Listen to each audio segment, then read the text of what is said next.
उस आकार को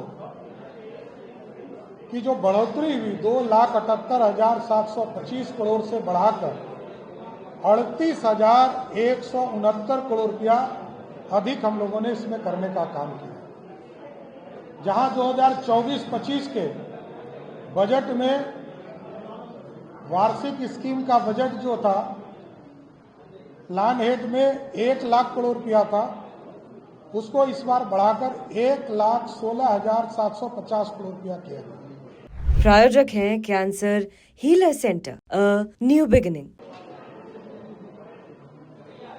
उसी तरह ऋण का अदाई मैंने जानकारी दिया सदन के अंदर भी कि ऋण के अदाई के लिए भी 2025 में 25-26 में जिसमें 22,819 करोड़ रुपया हम लोगों ने रखा है, अनुमानित किया है, जिसमें से 1,694 करोड़ रुपया केंद्र सरकार के ऋण है और 21,124 करोड़ रुपया आंतरिक ऋणों के से संबंधित है।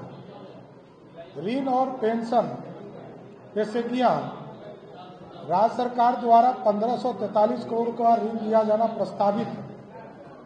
हम लोग स्टूडेंट क्रेडिट कार्ड में लगभग 1,000 करोड़ रुपया देंगे।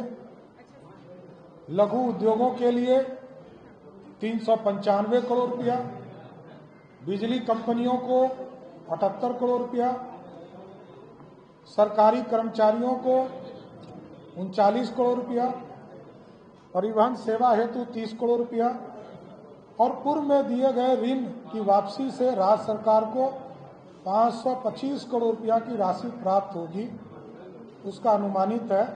इसके हिसाब से 1,017 करोड़ रुपया हम लोगों ने प्रस्ताव किया है। इसके साथ साथ कई योजनाओं का घोषणा भी हम लोगों ने किया है। भारत सरकार से जो राशि मिलने हैं उसके बारे में भी हमने बताया है कि पिछले वित्तीय वर्ष 24-25 में 1,13,011 करोड़ रुपया हमें अनुमानित है मिलेगा 31 मार्च तक, जो 2025-26 में ये बढ़कर 1,38,515 करोड़ रुपया हमको अनुमानित है। उसके साथ साथ कई घोषणा आज हम लोगों ने किया है जो महत्वपूर्ण घोषणा है, जैसे कृषि के क्षेत्र में जो बाजार समिति है जिसको 6-7 में आदरणीय मुख्यमंत्री जी ने भंग कर दिया था, फिर बाद में रिवाइव करने का निर्णय हुआ और 21 जगह पर 21 जिले में नाबार्ड से 1,289 करोड़ रुपया ऋण लेकर हम उसका जीर्णोद्धार का काम कर रहे हैं।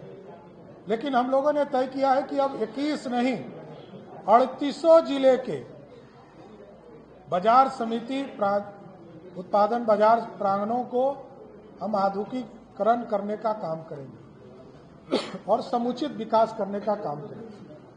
इसके साथ साथ अभी तक एमएसपी पर धान अधिप्राप्ति, गेहूं अधिप्राप्ति होता था बिहार में। इस बार हम लोगों ने तय किया है अरहर का दाल, मूंग का दाल, उड़द का दाल, इसको भी एनसीसीएफ के माध्यम से, नेफेड के माध्यम से, कोऑपरेटिव के सहयोग से, पैक्सों के सहयोग से इसका भी एमएसपी के आधार पर हम लोग खरीदारी करने का काम करेंगे। राज्य के सभी अनुमंडल में और सभी प्रखंडों में हम कहीं जमीन भी उपलब्ध कराएंगे और सभी जगह पर चरणबद्ध तरीके से कोल्ड स्टोरेज का निर्माण कराएंगे, जिससे कि सब्जी और जो हमारे लोकल प्रोडक्ट हैं फूड प्रोसेसिंग से, उसको हम रखने का काम करेंगे। उसी तरह प्राथमिक सब्जी उत्पादन सहकारी समिति, जिस तरह सुधा दूध हमारा बिकता है, उसी तरह हम लोगों ने तय किया है कि तरकारी सुधा आउटलेट खोलने का काम करेंगे सभी प्रखंडों में, सभी अनुमंडल में, और ये सुधा के तर्ज पर हो। और अभी तक हमारे 302 प्रखंडों में बिहार राज्य सब्जी प्रसंस्करण एवं विपणन फेडरेशन का गठन हुआ है। जो शेष बचे हुए प्रखंड हैं उनको भी इसमें जोड़ने का काम किया जाएगा।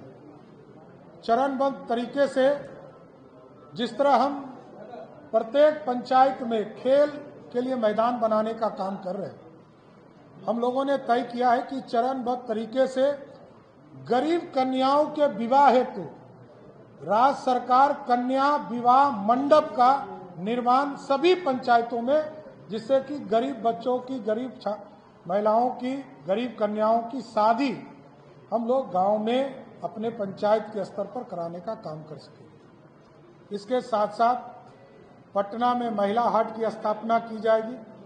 अन्य सभी बड़े शहरों में व्यापार जो हमारा स्थल है, वेंडिंग जोन जो है, वहाँ महिलाओं के लिए स्थल को चिन्हित किया जाएगा और वहाँ सिर्फ महिला ही उस वेंडिंग जोन में व्यापार करने का काम करेगी। उसी के साथ साथ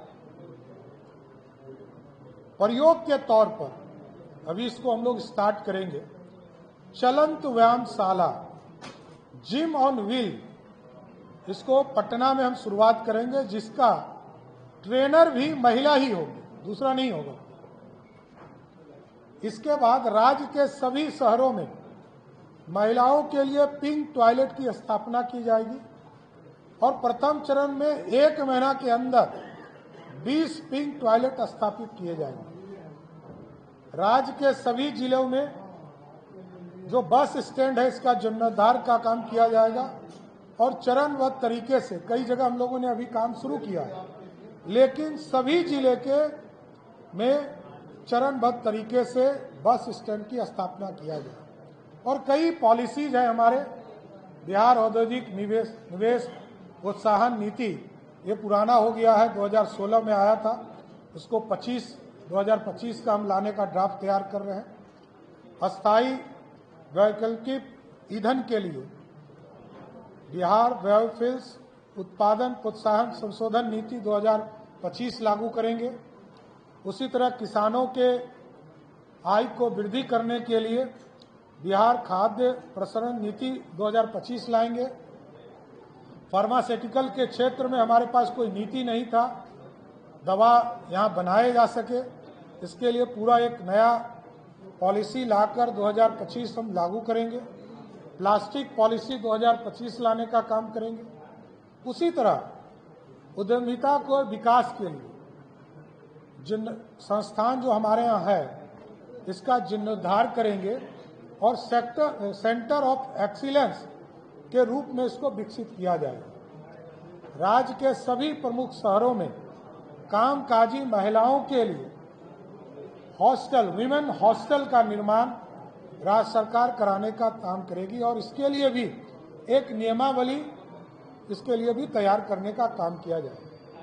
हमारा पहचान गुड़ था, हमारे यहाँ गन्ना उद्योग के बढ़ावा के लिए, गुड़ के लिए सेंटर ऑफ एक्सीलेंस की स्थापना पूसा समस्तीपुर में किया जाएगा। इसी तरह जो प्रवासी मजदूर हैं, हमारे श्रमिक हैं, इसके लिए देश के कई स्थानों पर, हैदराबाद, बेंगलोर, मुंबई, दिल्ली एनसीआर, कोलकाता, गुवाहाटी, सूरत, लुधियाना, कोयम्बटूर, चेन्नई में प्रवासी सह निबंधन केंद्र, माइग्रेशन काउंसलिंग कम रजिस्ट्रेशन सेंटर की स्थापना किया गया।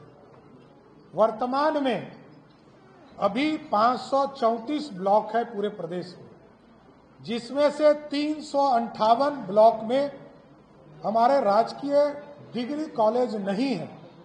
तो राज्य सरकार ने चरणबद्ध तरीके से डिग्री कॉलेज सरकारी अथवा निजी की स्थापना करने का सुनिश्चित किया है। 1 से 10 तक के लिए समान श्रेणी के छात्र, अल्पसंख्यक सहित की छात्रवृत्ति को दुगनी की जाएगी। निजी क्षेत्र के सहयोग से राज्य में नए निजी मेडिकल कॉलेज संचालित किए जाएंगे। जो हमारे मेडिकल कॉलेज बने हैं, उसको भी हम निजी भागीदारी से चलाने का काम करेंगे। जिस कॉलेज में दिक्कत होगी नए मेडिकल कॉलेज में, हम उसको चलाने के लिए निजी भागीदारी भी लेने का काम करेंगे। और इसके साथ साथ पीपीपी मोड पर भी कोई व्यक्ति यदि पीपीपी मोड पर हम जमीन उसको उपलब्ध कराएंगे और पीपीपी मोड पर यदि वो नया मेडिकल कॉलेज खोलना चाहे तो हम उसको जमीन उपलब्ध कराकर उसके लिए भी एक पॉलिसी बनाकर स्थापित करने का काम करेंगे। राज्य के बड़े अनुमंडल, जहां एक बड़ा अनुमंडल पड़ता है, कई विधानसभा है, तो वैसे जगह को चिन्हित करके वहां एक अतिरिक्त रेफरल अस्पताल का निर्माण किया जाए। राज्य में लोक स्वास्थ्य प्रबंधन संवर्ग का सृजन किया जाएगा। संपूर्ण राज्य में शहरी क्षेत्र के विकास के लिए, विशेष रूप से वंचित वर्ग के लोगों के लिए, स्लम क्षेत्र इत्यादि के लिए नगर चिकित्सा केंद्रों की स्थापना की जाएगी। प्रथम चरण में राज्य के सभी 9 प्रमंडलों के जिला मुख्यालय में 108 चिकित्सा केंद्र की स्थापित किया जाएगा। कैंसर जैसे गंभीर बीमारी की रोकथाम हेतु, इलाज हेतु बिहार कैंसर केयर सोसाइटी की स्थापना की गई और बेगूसराय जिले में सबसे अधिक कैंसर के मरीज पाए जाते हैं, तो हम लोगों ने तय किया है कि बेगूसराय में एक कैंसर अस्पताल की स्थापना किया जाए। उसी तरह मुख्यमंत्री पिछड़ा वर्ग, अत्यंत पिछड़ा वर्ग, प्री मैट्रिक छात्रवृत्ति योजना के अंतर्गत जो अभी छात्रवृत्ति हमारे छात्रों को मिलता है, पिछड़ा और अति पिछड़ा वर्ग के लोगों को, इसको हम दुगना करेंगे। प्रति वर्ष जो अतिरिक्त भार पड़ेगा वो लगभग 875 करोड़ रुपया पड़ेगा, इसको हम लोगों ने अनुमानित किया है।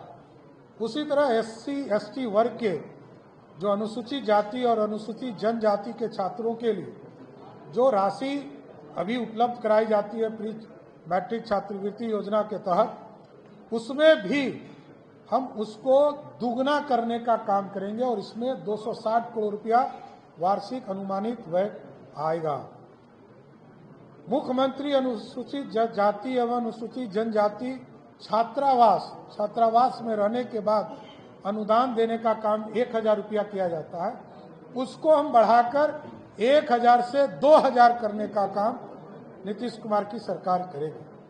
अनुसूचित जाति एवं अनुसूचित जनजाति की आबादी वाले वैसे 40 प्रखंड जिसमें 50,000 या उससे अधिक आबादी है, पूर्व से आवासीय विद्यालय संचालित नहीं है, उसमें 720 आवासन वाले विद्यालय की स्थापना की स्वीकृति के आलोक में 14 आवासीय विद्यालय का निर्माण वित्तीय वर्ष 2025-26 में कराया जाएगा। बिहार के सभी प्रमंडलों में नगर राष्ट्रीय मानकों के अनुरूप खेल अवसंरचना का निर्माण कार्य प्रारंभ किया जाएगा। पटना प्रमंडल के पुनपुन प्रखंड में 100 एकड़ की भूमि चिन्हित कर भूमि अधिग्रहण की प्रक्रिया पूर्ण कर खेल अवसंरचना का निर्माण कार्य प्रारंभ करने की योजना है। और इसके बावजूद जो बचे हुए जितने भी प्रखंड हमारे हैं, जिस प्रखंड में हमारा एक स्टेडियम, आउटडोर स्टेडियम नहीं बन पाया है, उसको वित्तीय वर्ष 2025 हम सभी जगह इसी वित्तीय वर्ष में उसको स्वीकृत करने का काम करेंगे। उसी तरह स्टेट डाटा सेंटर 2.0 की स्थापना की जाएगी, जिसमें कंप्यूटिंग एंड स्टोरेज क्षमता को बढ़ाने के हेतु फेज 2 की योजना बनाई जाएगी, जिसके माध्यम से आने वाले वर्षों में 500 से अधिक वेबसाइट, पोर्टल, एप्लीकेशन होस्ट किए जा सकेंगे। उसी के तर्ज पर किसी भी प्रकार का साइबर अटैक एवं प्राकृतिक आपदा की स्थापना में राज्य सरकार की महत्वपूर्ण गतिविधियां अवरुद्ध नहीं हो, इसके लिए डाटा सेंटर रिकवरी सेवा होना आवश्यक है। इसलिए disaster recovery DR and business community for Bihar state data centre परियोजना का क्रियान्वयन किया जाएगा। राज्य के प्रमुख शहरों में महिलाओं के लिए पिंक बस की प्रचलन किया जाएगा, जिसमें सवारी, चालक और कंडक्टर सभी महिला होंगी।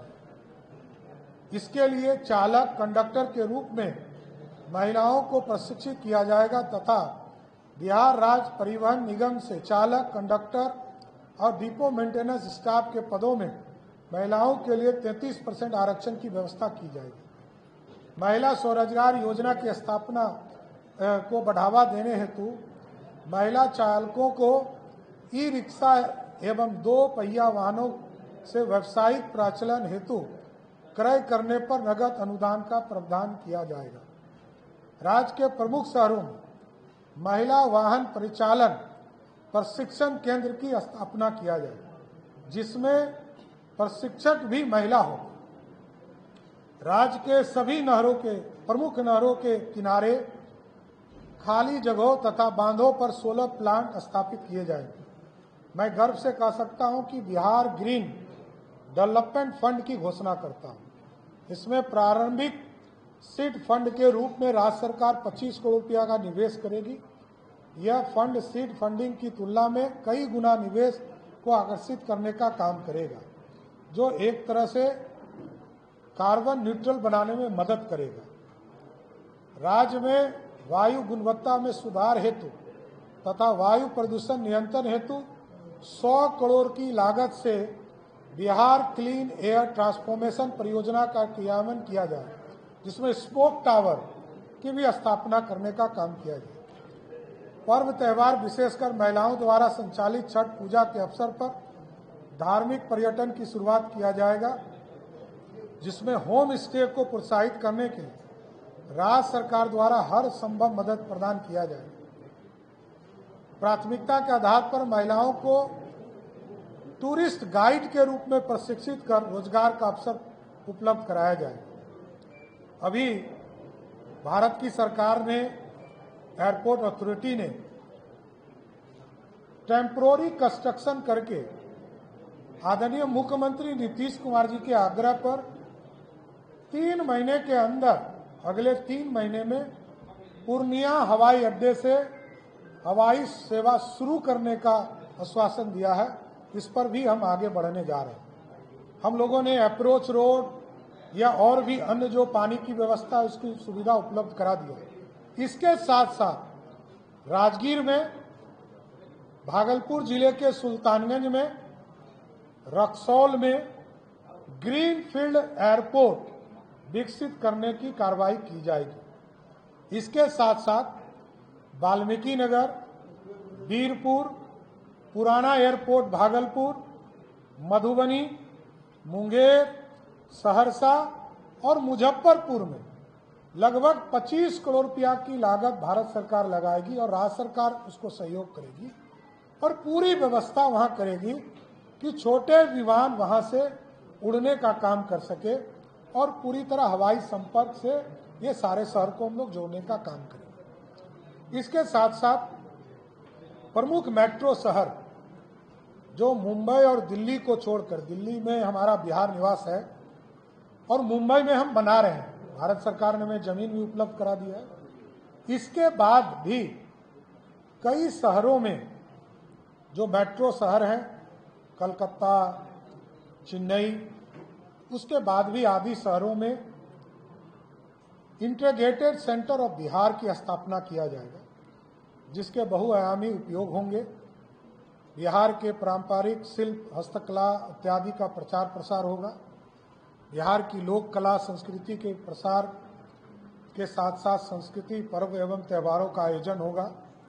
बिहार खाद्य व्यंजनों का प्रसार प्रसार, बिहार में निवेश हेतु इन्वेस्टमेंट प्रमोशन सेल का कार्यालय, बिहार फाउंडेशन का कार्यालय, बिहार के लोगों के लिए बिहार भवन, बिहार सदन के तर्ज पर आवासन की सुविधा उपलब्ध कराने जैसी कार्यों को एक समेकित केंद्र स्थापित किया जाए।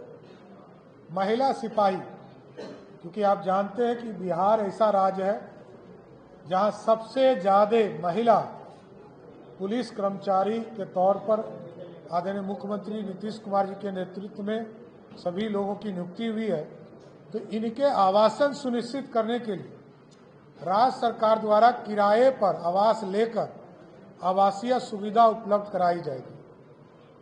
वित्तीय वर्ष 2025-26 अभी जो स्थिति है, आप देखते होंगे कि मौसम विभाग धीरे धीरे अच्छा काम कर रहा है। हम लोगों के प्रत्येक पंचायत में मौसम केंद्र बने हैं। इसको और ताकत देने के लिए, जो आपदाओं के जोखिम को कम करने के उद्देश्य के लिए multi hazard early warning system, hybrid Doppler weather radar network के निर्माण का प्रस्ताव है। इस हेतु प्रथम चरण में पश्चिमी चंपारण जिला तथा भागलपुर जिला में इसकी स्थापना किया जाए। इसके साथ साथ अभी जमीन के निबंधन का एक महत्वपूर्ण कार्य है। राज्य के सभी निबंधन कार्यालय को पूर्णतः पेपरलेस किया जाएगा। देश या विदेश में रहने वाले, देश के बाहर रहने वाले व्यक्ति को ऑनलाइन निवेदन किया जा सकेगा, पेपरलेस रहेगा, उनको आने की जरूरत नहीं पड़ेगा। इससे गो ग्रीन योजना को बढ़ावा मिलेगा और यह पूरी तरह टेक्नोलॉजी के आधार पर इसकी स्थापना की गई। नीतीश कुमार की सरकार ने, आपको याद होगा जब आए थे मुख्यमंत्री नीतीश कुमार जी, तो 2005-06 में उन्होंने कहा था कि 6 घंटे में हम टारगेट करेंगे कि पटना पहुंचने, राजधानी पहुंचने का लक्ष्य रखा था। फिर बीच में नीतीश कुमार जी ने जब इस काम को आगे बढ़ाया तो कहा कि 5 घंटे में पटना पहुंचने का लक्ष्य रखेंगे। अब 2027 तक हम लोगों ने लक्ष्य लिया है, क्योंकि भारत सरकार 5 एक्सप्रेसवे और कई स्टेट हाईवे और कई एनएच के 4 लेन बन रहे हैं। तो हम लोगों ने तय किया है कि सभी जो हमारे जिला मुख्यालय हैं उनसे 2027 तक के अंत तक 4 घंटे में हम पटना मुख्यालय सभी को पहुंचा सके।